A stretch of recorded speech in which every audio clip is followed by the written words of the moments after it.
Hello everyone! Ayan, so for today's video ay tara at samahan niyo po kong mamalengke at syempre magluluto po tayo ulit by request ng aking kasama dito sa bahay.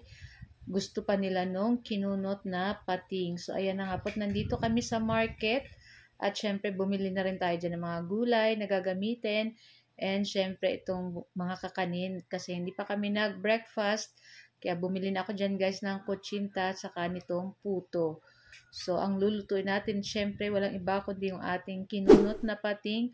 At syempre, lalagyan po natin yan ng sayote at malunggay para mas masarap. So, ayun na nga. So, bago tayo nagluto ng ating pananghalian, ay kumain muna kami nitong ating biniling kutsinta at saka puto na gawa sa bigas. So, masarap po sa kutsinta yung may kinudkud ng niyog, saka yung parang may itong brown na masarap pong matamis-tamis. Ayan, bagay po sa kutsinta saka sa puto. So, after nyan guys, hinugasan muna natin dyan yung pating.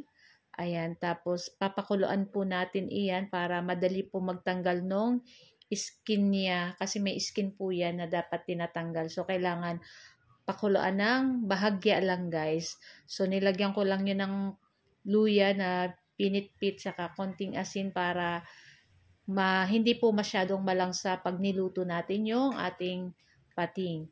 So, pagkatapos niyan guys, syempre nagready tayo dyan ng luya, sibuyas, bawang, kamatis. So, nagpainit lang po tayo dyan ng ating kawali. At pagkatapos ay naglagay tayo ng konting mantika. At syempre, ininot ko or inuna kong igisa dyan guys yung ating luya or yung ating ginger.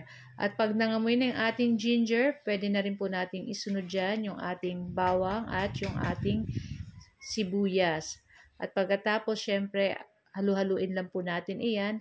At pagkatapos, ilagay na rin natin dyan yung ating tomato or yung ating kamatis.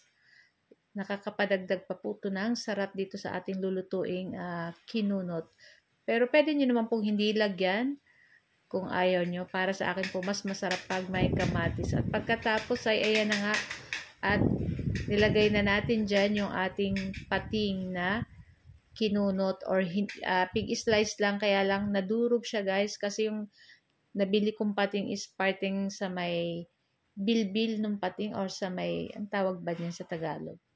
So, medyo may taba-taba po yun ng konti. At pagkatapos, syempre, lalagyan na natin yan ng pampalasa. So, kanina dun sa ating kamatis, naglagay na ako ng asin. Tapos, ngayon, maglalagay tayo ng patis. Saka maglalagay na rin tayo ng pamintang durog.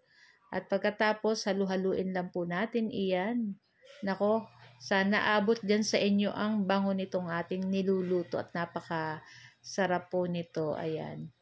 So, 1 kilo po yung ginamit uli natin dyan na pating. Ayan. Pagkatapos, ng ilang minuto, pwede na natin ilagay dyan yung ating kakanggata.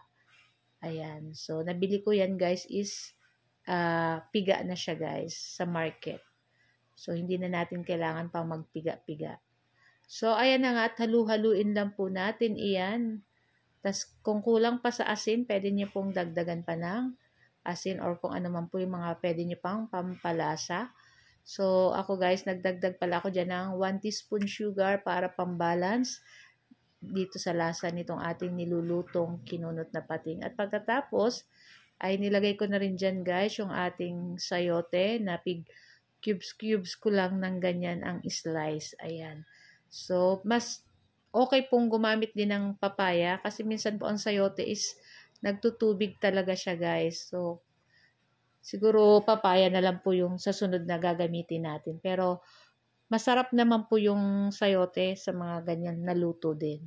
So after niya naglagay na tayo nung ating siling pangsigang. So 2 piraso lang yung slice natin kasi medyo maanghang yung ating siling na bili. At pagkatapos nilagay na rin natin dyan yung ating malunggay. At pagkatapos halu-haluin lang natin iyan hanggang maluto. At pagluto na yung ating gulay dyan, syempre, pwede na natin ilagay yung ating calamansi juice. So, pwede po kayong gumamit suka or calamansi juice. Ayan, para dito sa ating kinunot na pating. Ayan.